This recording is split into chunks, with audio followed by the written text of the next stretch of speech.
Good morning, Loveland. I'm Charlie Muscat with video announcements for today, February 2nd. Happy Groundhog Day.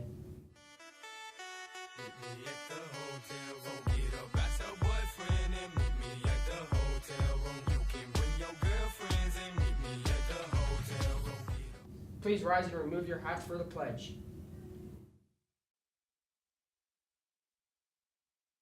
I pledge allegiance to the flag of the United States of America and to the republic for which it stands, one nation, under God, indivisible, with liberty and justice for all.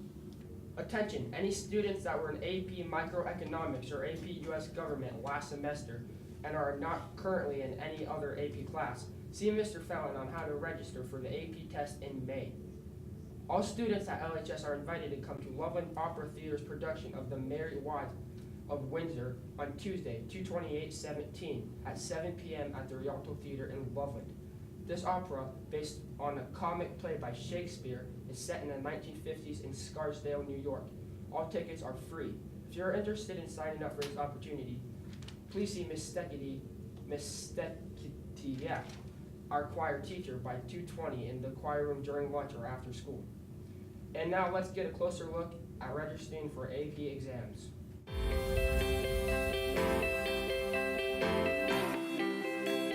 Time to register for your AP exams. The regular registration window will be open from February 1st at 5 a.m. to March 2nd at 7:50 a.m. The fee for each exam during the regular registration window is $97. Payments can be made online or mailed to total registration. There will be a late registration period Thursday, March 2nd at 8 a.m. to Wednesday, March 8 at 10 p.m. During this time, a $10 per test late fee will be charged. To register, go under total registration or in the counseling page under testing information AP exams. Happy testing.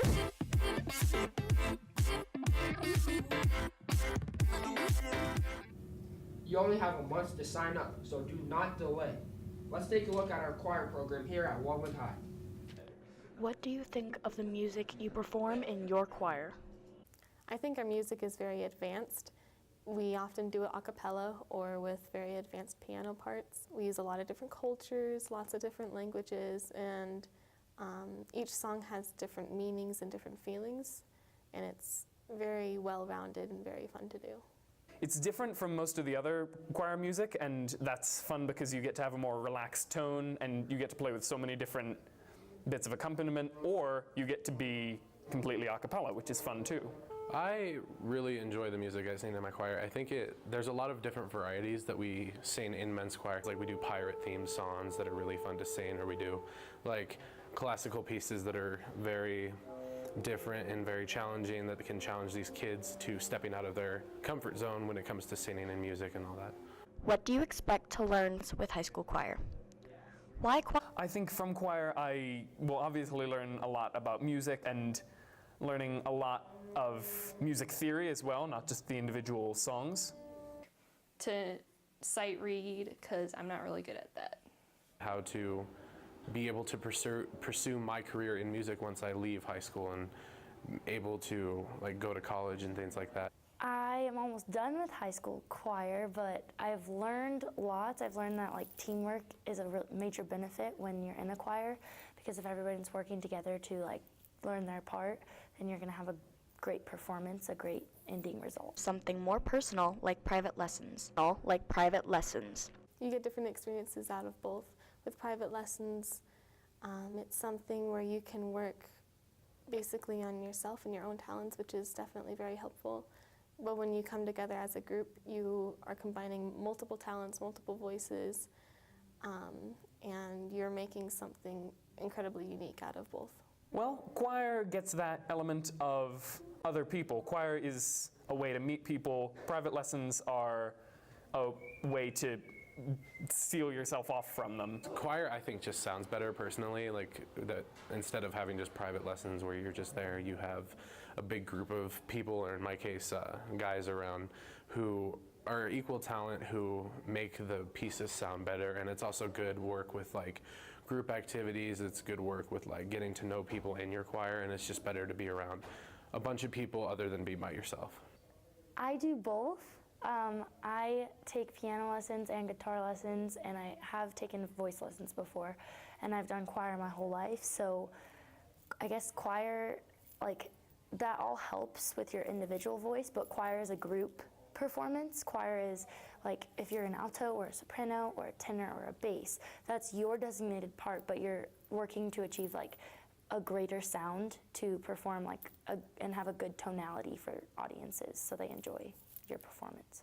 Do you think the arts have an impact on your overall education and future success? It does impact my learning. I like coming to choir for 6th period. It's one of my most favorite classes. I think that choir or playing an instrument or any type of music is a great like help in your success for education, because playing an instrument actually makes you smarter, and like being able to read music makes you smarter. It helps you strive better in school and in class, and so that's why I've done it my whole life. But I think that like being a part of the arts is also just a really cool thing to be in, because you get to like express your like whether it's emotion or feelings, you get to do that through music. Absolutely. I think that the arts are applicable in pretty much any scenario, regardless of whether one actually goes into music for a career. Personally, yes, I do think it's very important for education, for me at least, because choir and singing helps me relieve stress, and it helps me be able to express myself in other ways which I can't in other high school classes, and it'll help me further my experiences with music, and also help when I go to college eventually for music. What are the 3 top things that make a choir great? Memorization, teamwork, and patience. More than anything else, I think camaraderie is important, because that furthers everything else. If a choir can't work together, then none of the other qualities are useful. Fantastic music, a great ensemble of hardworking people of great morals, and a fantastic director like we have at Alot High. Why is singing important to you? It's led me to so many of the most enjoyable experiences that I've had during high school. When I was little, I was like a singer, and I remember at Harley Davidson, they had like a singing competition, and that's where it like took off for me, because I just pushed through this crowd of like bikers and people just to get to the stage and sing. I feel like I excel at it. I have a good voice that I'm allowed to like express. It helps me personally to explain how I feel. It's something where you can express your emotions in a peaceful setting, and it's something that you can bring out to many hearts and many audiences, and it impacts everyone around.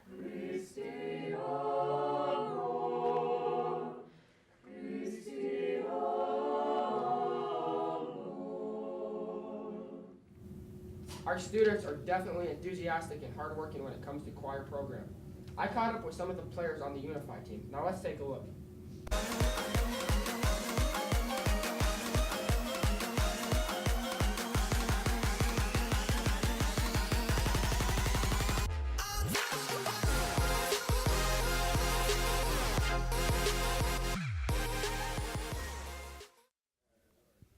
Hi, I'm Reese the Beast, and I'm on the basketball team.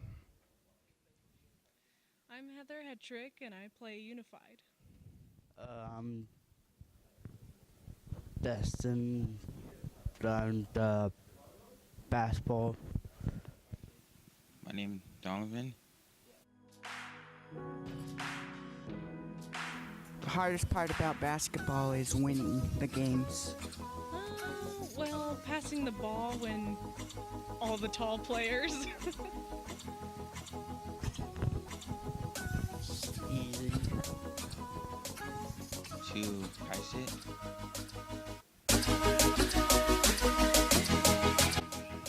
We always practice before each game. Practice passing the ball to other people and put it in the hoop. Or the pass my team, the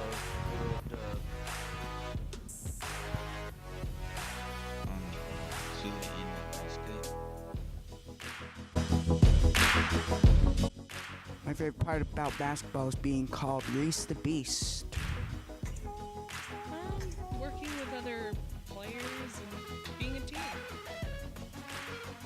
It's fun. I love it. I'd like to see more wins. More passing the ball with each other and just learn how to communicate well. We want to win this game to all my school. To win.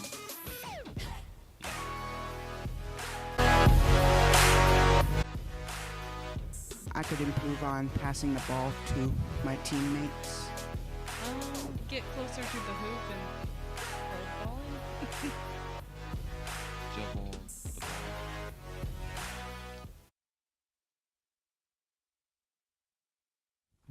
I'm number 35, and I'm Reese the Beast Bates. Look, I woke up in beast mode. Awesome. Now let's take a look at with reporter Samurai and Corbin Perkins for Teen Court. Are you looking for another way to get involved in your community? Teen Court gives you one of these opportunities. We decided to go report on Teen Court, and one of our reporters, Corbin Perkins, decided to get up close to the action, and he played judge that day. Okay, so tell us a little bit about what Teen Court is. So basically, when like a teenager in Loveland gets in trouble, they can come to Teen Court. We do their sentencing hearing, and then their sentence gets deferred. And how can people get involved in Teen Court? We meet on Tuesdays at 3:30 in the courthouse. You can come, join the jury, play a role, anything like that. How long have you been a part of Teen Court? This is my 3rd year. What role do you play in the Teen Court system? Usually I'm a prosecutor, but every once in a while I'll play judge. My favorite's prosecuting, though.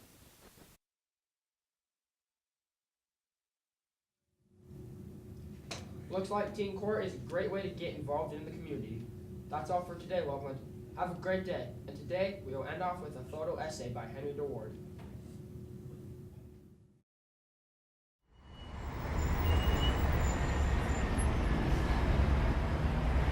I met the two men who set up this little camp, Cam and Martin, while finishing one of my shifts at work. I first met Cam, a middle-aged guy with what seemed to be an untreated broken foot, and later met his older friend, Martin. After my shift, I had a word with the two of them and found out they were hitchhiking to Arizona together. These men made a statement that directly inspired the creation of this video by saying they wished more people knew about the struggles like theirs. So later that night, I decided to go to Old Town. About 10 minutes into walking around downtown, I met Mary and John. John is from Nebraska and Mary is from Fort Collins. Mary told me that she had been homeless in Fort Collins for 8 years. She said that a couple years back, Fort Collins didn't really have a lot of homeless living there, but recently there's been a big increase. They told me I should head down to the shelter in Fort Collins if I wanted to find other people interested in my project, and met a guy outside named James. There wasn't room in the shelter for him that night, so he instead was going to have to sleep on the streets. It was 20 degrees in Fort Collins that night.